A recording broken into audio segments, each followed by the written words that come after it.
நேற்று எல்லாருமே நீயா நானா நிகழ்ச்சி பார்த்துருப்பீங்கன்னு நினைக்கிறேன்.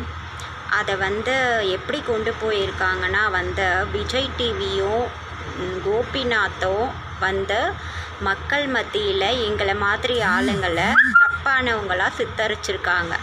அதாவது கொஞ்சம் நெஞ்சம் ஊஞ்சிருந்த பிரச்சனையை இவங்க இப்போ இந்த நிகழ்ச்சி மூலயமா ஊதி ஊதி பெருசாக்கியிருக்காங்க.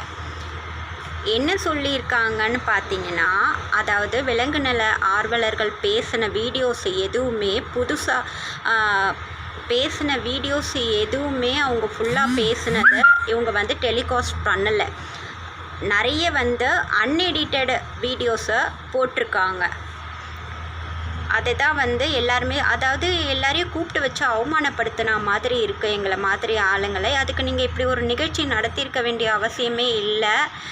இந்த மாதிரி ஒரு டாபிக் எடுத்திருக்க வேண்டிய அவசியம் இல்லை. நீங்கள் ஒரு விவாதம் பண்ணும்போது என்ன பண்ணியிருக்கணும் மிஸ்டர் கோபிநாத்? 2 சைடும் தானே நீங்கள் பொதுவாக பேசியிருந்துருக்கணும். நீங்கள் ஒன் சைடாக பேசுகிறதுக்கு எதுக்காக எங்களை மாதிரி ஆளுங்களை கூப்பிட்டீங்கன்னு தெரியல. இது எல்லாமே பிளான் பண்ணி முதல்ல பேசி வச்சு இது எல்லாமே நடத்தின மாதிரி இருக்குது. அதனால் விஜய் டிவியும் கோபிநாத்தையும் வன்மையாக கண்டிக்கிறோம். இதுக்கு நடவடிக்கை எடுக்கணும். கோபிநாத் மேலே கண்டிப்பாக சட்டப்படி இதுக்கு நடவடிக்கை எடுக்கணும். விஜய் டெலிவிஷன் மேலேயும் இதுக்கான நடவடிக்கைகள் எடுக்க வேண்டியிருக்கு. அதாவது இவங்க எதுக்காக ஒட்டு மொத்தமாக நீங்கள் ஒன் சைடு இது பண்ணுறதுக்கு, விவாதம் பண்ணுறதுக்கு முதல்ல இந்த டாப்பிக்கே சரியில்லை. இப்போ தான் இவ்வளோ பெரிய பிரச்சனை நடந்து ஓஞ்சிருக்கு.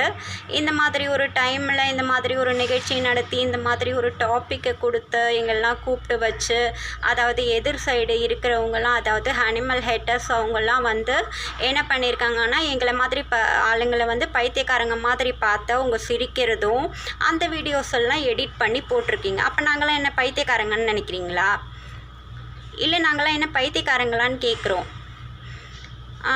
எங்களுக்கு எல்லாரும் சொல்கிறது என்ன சொல்கிறீங்கன்னா, எங்களுக்கு ஹியூமன்ஸோட உயிர் மேலே எங்களுக்கு அக்கறை இல்லை, குழந்தைங்கள்லாம் செத்தால் நாங்கள் கவலைப்படுறதில்ல, அதை நினச்சி நாங்கள் சந்தோஷப்படுறோம். யாராவது அப்படி நினைப்பாங்களா? எங்களுக்கு 2 பேரும் தான் வேணும். நாங்கள் 2 சைடும் தான் பார்க்குறோம். அனிமல்ஸோட உயிரும் எங்களுக்கு முக்கியம், ஹியூமன்ஸோட உயிரும் எங்களுக்கு முக்கியம். எல்லாமே எங்களுக்கு முக்கியம்தான். நீங்கள் ஒன் சைடாக பேசிகிட்டு இருக்கீங்க, ஒன் சைடாக தீர்ப்பு சொல்கிறீங்க. கோபிநாத் இது வரைக்கும் அவர் மேலே ஒரு மரியாதை இருந்துச்சு. இப்போ அந்த மரியாதை சுத்தமாக கிடையாது. எல்லாருமே கோபிநாத்தை நேற்றுலேருந்து பார்த்தீங்கன்னா எல்லாருமே கிழின்னு தான் கிழிச்சிட்ருக்காங்க அவரை. கண்டிப்பாக இதுக்கு அனிமல் வெல்ஃபேர் போர்டு மூலயமா கோபிநாத்தை அவருக்கு சொல்லப்போனால் இந்த நீயா நானா நிகழ்ச்சியே தடை செய்யணும். அப்படி தான் நாங்கள் நினைக்கிறோம். இப்படி ஒரு நிகழ்ச்சியே தேவையில்லை. திரும்ப திரும்ப திரும்ப சுற்றி அதே இடத்துக்கு தான் நிற்கிறாங்க. இது மூலயமா எங்கள் மேலெல்லாம் ஒரு பெரிய நெகட்டிவிட்டியை இப்போ க்ரியேட் பண்ணி விட்டுருக்காங்க. திரும்பவும் கொஞ்சம் நெஞ்சம் ஊஞ்சி இந்த பிரச்சனையை ஊதி பெருசாக்கியிருக்காங்க. அது மட்டும்தான் இந்த நிகழ்ச்சி மூலயமா நடந்திருக்கு.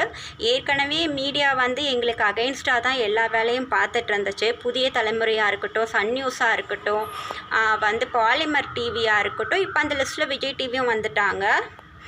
விஜய் டிவி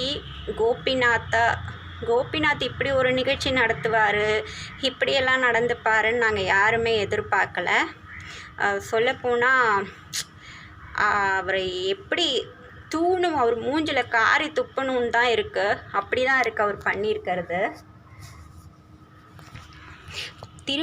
திரும்ப எல்லாருமே ரிப்பீட்டடாக ஒரு 3 விஷயம் கேட்குறீங்க. அது என்னன்னா, உன் வீட்டு குழந்தைய நாய் கடிச்சா நீ சும்மா இருப்பியா? 2வது, எல்லா நாயும் கொண்டு போய் உன் வீட்டுக்குள்ளே வச்சுக்கோ.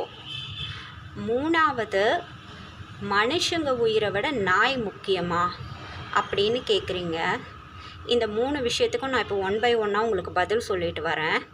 இதை பற்றி எங்களோட ஃப்ரெண்டு அக்ஷயா சாயின்றவங்க உங்கள் வீட்டு குழந்தைய நாய் கடிச்சா சும்மா இருப்பீங்களான்னு கேட்குறதுக்கு அவங்க வீட்டு குழந்தையும் அந்த நாய்ங்களும் எப்படி ஒரு பாண்டிங்கில் இருக்காங்கன்ற வீடியோஸை போட்டு அவங்க ஏற்கனவே இதை பற்றி பேசியிருந்தாங்க. அந்த வீடியோஸ் எவ்வளோ பேர் பார்த்தீங்கன்னு தெரியல. நான் வேணால் அக்ஷயாவோட அந்த வீடியோவை திரும்பவும் ஷேர் பண்ணுறேன். அந்த வீடியோவை பாருங்கள். இதுக்கு நாங்கள் என்ன சொல்கிறோன்னா, பெற்றவங்க பேரில் தான் தப்பு. ஏன்னா குழந்தைங்களுக்கு சின்ன வயசுலேருந்தே அனிமல்ஸோடு எப்படி பழகிறது, அந்த கைண்ட்னஸ்ஸை நீங்கள் தான் கற்றுக் கொடுக்கணும். பெற்றவங்களா இருந்து நீங்களே வந்து அவங்கக்கிட்ட வந்து குழந்தைங்க நாய்க்கிட்ட போனால் நாயினா கடிக்கும், நாய்க்கிட்டலாம் போகக்கூடாது, நாயை பார்த்தா கல் எடுத்து அடிக்கணும், இந்த மாதிரியெல்லாம் நெகட்டிவிட்டியை க்ரியேட் பண்ணுறீங்க. இது ரொம்ப ரொம்ப தப்பு. சின்ன குழந்தையிலேருந்தே அவங்களுக்கு அனிமல்ஸ் மேலே கைண்ட்னஸோடு இருக்கிறது எப்படின்றத நீங்கள் சொல்லி தரணும்.